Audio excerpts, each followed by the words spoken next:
This afternoon, we're going to carry on our conversations with Malachy Trainor about his life, and we'll begin around 1968. Is that okay, Yeah, Malachy? yeah. So just tell me what you were doing, what the Well, crack was.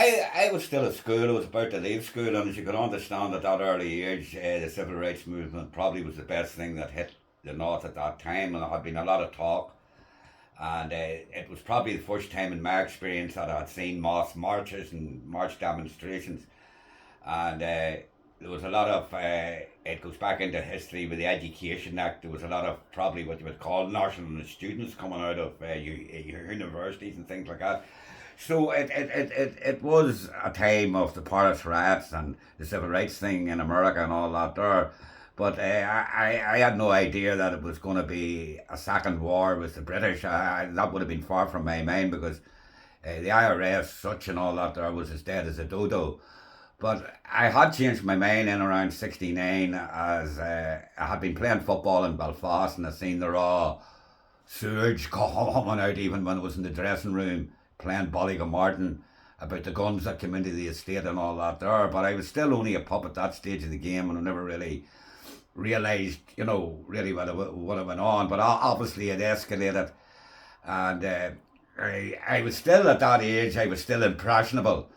And so I'm fairly, I hadn't really any courage to fight at that stage, to be honest with you. But as things went on, it was sort of as what Darkie Hughes said, kill or be killed. I think it had reached that stage or you could be killed.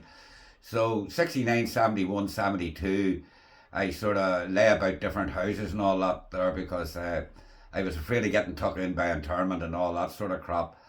And I sort of skivvied about the place, but up on the 76 and all that there, I had been hiding in a house in Armagh and the British Army came and they were around the back and around the front, so I actually was caught, brought to Armagh barracks, and subsequently, they bothered me in Armagh barracks and all that there, and I was at that stage, I was just charged with armed robbery. I was brought before us by a Hashel court.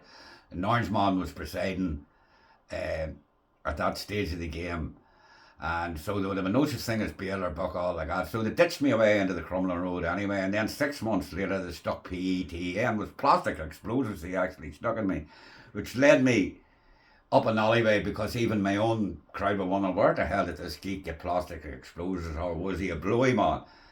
But anyway, to cut a long story short, there was a lot of top notchers in the Crumlin Road that time, and Joe McDonald, Bobby Sands, and all that there, all the stars. And anyway, so I got 10 years in Belfast from Justice Badminton. So I immediately joined the blanket in around 77. At that stage of the game, it wasn't really organised all that well, except, Kieran Nugent was more or less the main man at that stage of the game. But with the introduction of, I think, Darkie Hughes, if I can remember rightly, that sort of started a new era for us all. And obviously, in around 78, the Dirt protest started, and that made it probably, you know what I mean, and the women in Armagh jail hastened to odds who are sometimes forgot about.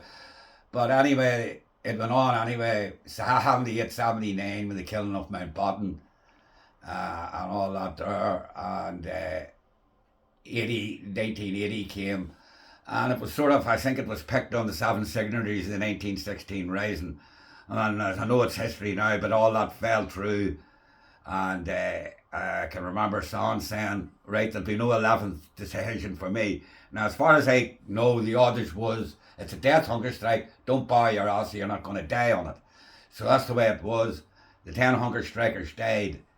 And we were sort of soft paddling into there'll be concessions made, but the concessions made were probably basically just the clothes and whatever remission, which everybody, of course, didn't get. But I can remember Jerry Adams saying, "Oh, it was significant and all that there." So I had yet even after that, I had still to chase 2 years because I'd lost. I would have been out that year. I actually would have been out. Uh, Probably in around 1980 or 81, but it was not 2 years I had to do because I lost remission. And so at that time when we got into McGilligan, we were attacked by the UDA and the UVF. That's why I've always emphasised to you about the segregation. It didn't really exist, except you had to fight your way out of it for to get the segregation. And even with the segregation, you were still running into loyalist prisoners. So that's the way it was. And there was a riot and all that there, and had been on the news a long time ago. 81, 80, 82, 83, I think it was. But anyway, lo and behold, I got out in 83. And the place was still paranoid because there had been a lot of shooting around Armagh. Adrian Carroll got shot. And things were still sort of 84. You had the Brighton bomb and all that there. So it went right on through to the 80s. I had got lifted by the branch and brought to Gop Barracks and all that there and questioned and all that there about my activities and where I was and all that there. So at that stage of the game, it was, I wouldn't say it was difficult, but you know, there was still tension in and around the areas and tension in Belfast and all that there. 86 sort of changed the goalposts a bit. When O'Brady walked out of the Ardash and all that there. So as it got into sort of the 90s, there was probably even before that, there was the start of dissident groups and all that there. And so you wouldn't have knew probably it sort of what you would call muzzled up the thing or messed up the thing in a way, because you didn't really know who was who or what was what or what. And there still had been shootings going on. The loyalists were still at that, and the Republicans were still at it too. Right up, I would think, up on to 1994. I was in Scott Street at that time, and I remember them calling it off. And it was 1994, and I can remember somebody saying, well, it's off for now. Nobody really fucking believed it, to be honest with you, but I could hear a man saying, well, that's it for now. But wasn't it for now, because there was still a few bombs going off, namely Oma Bomb, the Real IRA, there was other groups there. So, I mean, the fat lady hadn't sung, and I knew it, and everybody else knew it, but it probably, the Good Friday Agreement was the only show in town at that stage of the game. So that brought me into probably 98. It probably, I wouldn't call it a honeymoon period, but it was a break. And, you know, people had been meeting one another and blah, blah, blah, blah. There was the Gusty Spence and all that there.